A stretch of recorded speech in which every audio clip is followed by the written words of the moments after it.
بتائیے جسے یقین ہو جائے کہ اللہ میرا مددگار، اللہ میرا محافظ، اللہ میرا پشت پناہ، اللہ میرا حمایتی، اس کے لیے کوئی خوف ہوگا؟ اسے کوئی ڈر ہوگا؟ میں مثال دیا کرتا ہوں ایک بہت سادہ، پنجاب کے دیہات کی۔ تو بڑا چودھری ہے اور کوئی غریب کسان ہے۔ اس غریب کسان کے جانوروں کو ہر وقت اندیشہ ہوگا چوری کا، کوئی میری بھینس کھول کر نہ لے جائے، کوئی میرا بیل کھول کر نہ لے جائے۔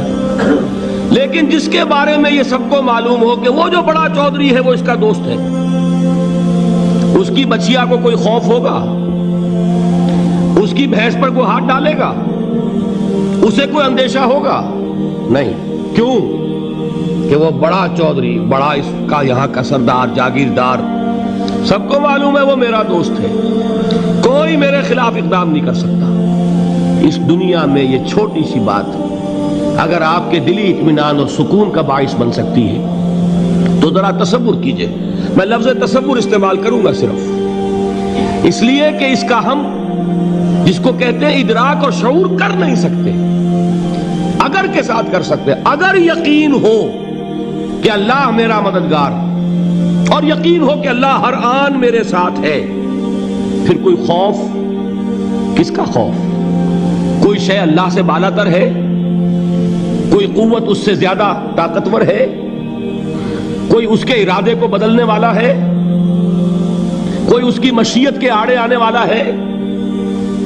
یہی بات ہے جو حضور نے فرمائی۔ یہ ایمان کا حاصل ہے لب لباب،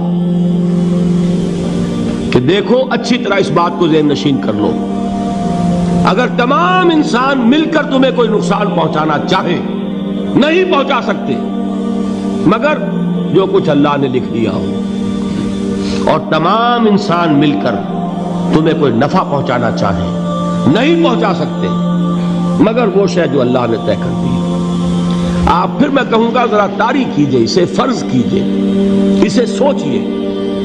اگر اس حدیث پر ہمارا دل ٹھکا ہوا ہو تو کسی سے ڈر ہوگا؟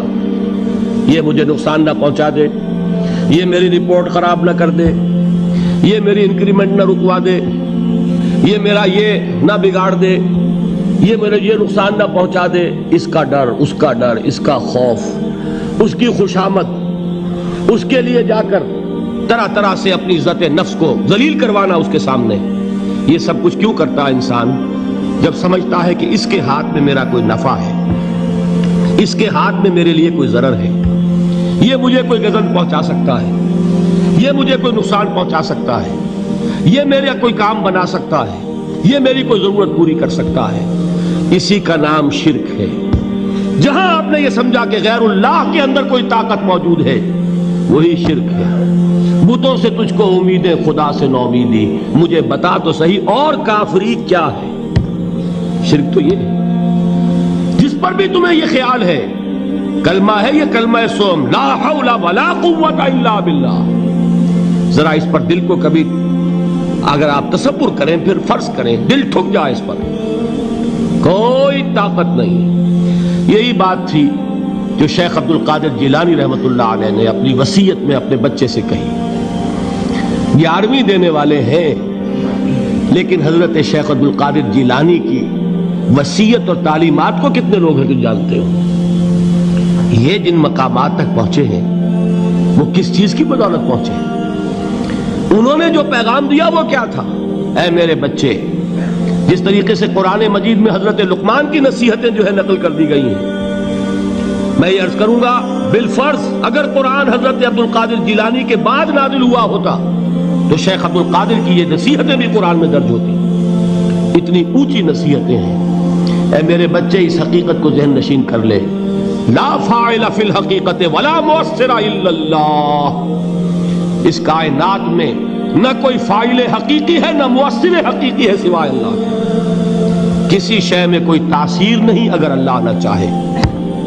آگ جلا نہیں سکتی اگر اللہ نہ چاہے، پانی ڈبو نہیں سکتا اگر اللہ نہ چاہے، زہر ہلاک نہیں کر سکتا اگر اللہ نہ چاہے، کوئی چیز فائدہ نہیں پہنچا سکتی اگر اللہ نہ چاہے۔ تو در در پہ کیوں سر جھکاتے ہو؟ در در پر کیوں جبیں سائی کرتے ہو؟ سب کے سامنے کیوں ہاتھ پھیلاتے ہو؟ ایک اللہ سے مانگو، ایک اللہ کے سامنے زمین پر اپنی جبین رکھو. لا فاعل فی الحقیقت ولا مؤثر الا اللہ. نظر آتا ہے ہمیں کہ پانی پیاس بجھا دیتا ہے، پیاس بجھانے کی صلاحیت پانی میں نہیں ہے، اللہ کے اذن سے. کھانا بھوک مٹا دیتا ہے، بھوک مٹانے کی صلاحیت کھانے میں نہیں ہے، اذن رب میں. دیکھیے یہی یقین تھا. حضرت موسیٰ علیہ السلام کا واقعہ یاد کیجئے. سامنے سمندر آ گیا ہے، قوم دیکھتی ہے پیچھے کہ گرد و غبار کا طوفان ہے. معلوم ہوا کہ فرعون اپنے لشکر سمیت آ گیا ہے. لشکر جب چلتا تھا تیز رفتاری کے ساتھ تو گرد و غبار کا جو طوفان اٹھتا تھا اس کا تصور کیجئے، اور لمحہ بلمحہ وہ قریب آ رہا ہے. ایسے بیانات حاصل کرنے کے لیے ہمارے چینل کو سبسکرائب کریں.